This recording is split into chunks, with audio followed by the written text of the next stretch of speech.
There's three things that are vital to the few controlling the many.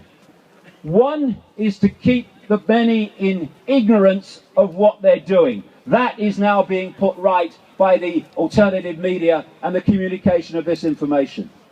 A second one is the population being kept in acquiescence, the many kept in acquiescence to the few. That's the next one we need to sort out. Stop acquiescing. We need to come together and have a mass, non-violent, non-cooperation campaign the world over in which we refuse to cooperate with our own enslavement. Because only if we refuse to cooperate with our own enslavement is it possible for the few to do this to the many. And there's the third thing they absolutely desperately want. And that is divide and rule. They cannot do it without that. And look at it. We divided as a world on the fault lines, the manufactured fault lines of religion and culture and race and all the rest of it, and income bracket. And, you know, they're picking each section off while the other one looks the other way and says, it's not my problem. Well, a man said something like this after the Nazi years in Germany. First they came for the Jews and I was not a Jew, so I did nothing.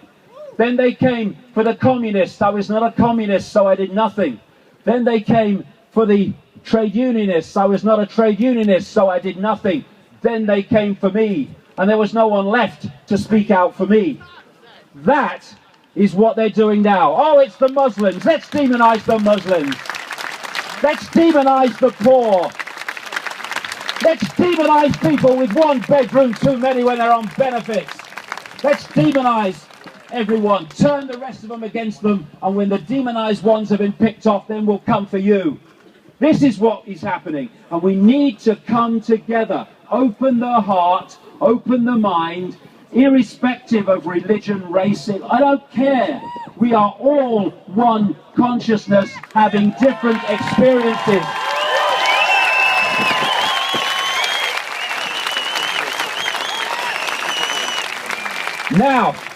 Now we have got to the key.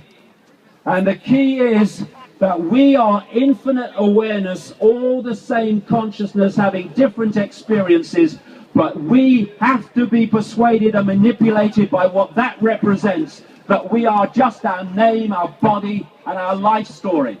We are not. They are experiences. They're not who we are.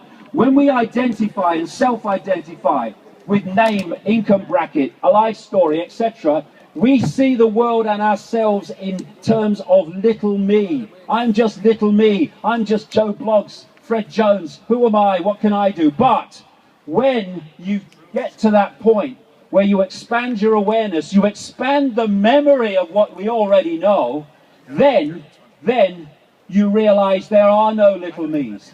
There's only a perception, here we go again, of little me. And we must keep that perception if we're going to be controlled by the few. We are infinite awareness, all that has been, ever can be, and ever anything can be. The same single awareness. We need to stop fighting each other and come to this conclusion.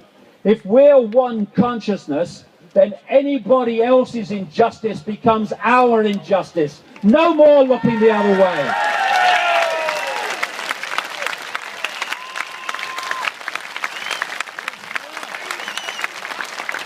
You know, it's so simple. If you see a problem, you can try to find a solution to it. We're drowning in those blooming things. So why don't we do the sensible thing, which is to remove the cause of the problem? The cause of the problem is we have been having our perception programmed into little me, and we've forgotten that we are infinite awareness. All that it can be, is, and ever will be. Therefore, to remove the cause of the problem, we start to self-identify again. Who is I? What is the I? No, it's not Charlie Jones. It's infinite awareness, infinite power, infinite love, infinite capacity to dictate our own reality instead of having it dictated to us. This is the power we have. We have the power. That's a house of cards. The people it's manipulating, silly sods, are the ones that are holding it up there. We need to stop doing that, and there'll be a very loud bang, and it will be over. And this is a major, major step to that loud bang. We're reaching now, you know, I don't quote Churchill very much for many reasons, but one thing he said, I think it was in 1942 at the State of the War, he said, "This is not the end, nor even the beginning of the end, but it is perhaps the end of the beginning." I suggest that this moment marks the end of the beginning.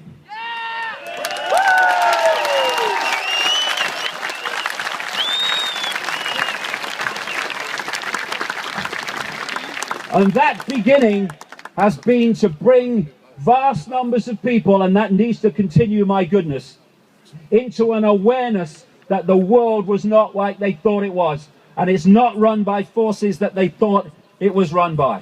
That's now reached clearly a point all over the world, and my goodness, I can tell you because I work on it all day, the bloody graph is going skywards in terms of people waking up to their true nature.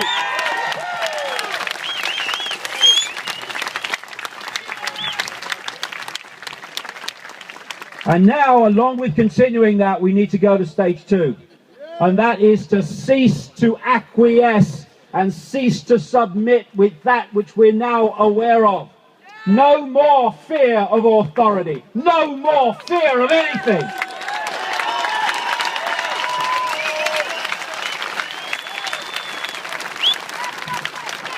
And you know, people in uniform here, people in uniform here, you have children and grandchildren that are going to have to live in the world that I'm describing, and that which you are protecting. Not that it needs to be, we don't want any problem, but we don't do what they do there. We don't manipulate the world to more slaughter and more control and more imposition of the will of the few on the many. You've got to start to realize that you are part of us and start to break down those barriers and stop working for your children and grandchildren's own enslavement by keeping these people from the public eye.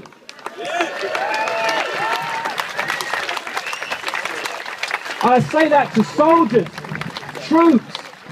troops, you're going abroad to lands with brown faces and you are devastating them, not for your country, but for those that are controlling your country, dictating to your country, and seeking to enslave your country for your children and grandchildren. Put your weapons down. Refuse to do it. This is the next stage where we stop playing a part in the enslavement of ourselves. But you know, there was a mantra song that I came across a long time ago, which just had 4 lines, so appropriate now. It went, we are the power in everyone. We are the dance of the moon and the sun. We are the hope that will never hide. We are the turning of the tide. And so we are. And it's so clear today that that tide is starting to move. And this is the last thing I'll say in terms of where we're at, to put it in perspective. We here outnumber the 140 by a very large margin. Let's just visualize that. People here in front of me massively outnumber the 140 who are orchestrating the direction of the world on behalf of masters that they are terrified of. Now, take this and imagine 7 billion people, and those 140 are doing that to them. What did I say? What did I say earlier? The world is mad. The world is a complete inversion of itself. And what we need is a peaceful, non-cooperative campaign. The non-comply dance, as I call it. Peaceful because we ain't joining them. You can have revolutions, and history is littered with them, where violent revolutions remove a tyranny, and what follows is another form of tyranny. You do not create a peaceful society, a loving society, a caring society, and a just society with violence. We can do this peacefully, and we have the numbers. As the poet Shelley said, rise like lions after slumber, with unvanquishable number. Shake your chains to earth like dew. Wicked sleep have fallen on you. Ye are many, they are few.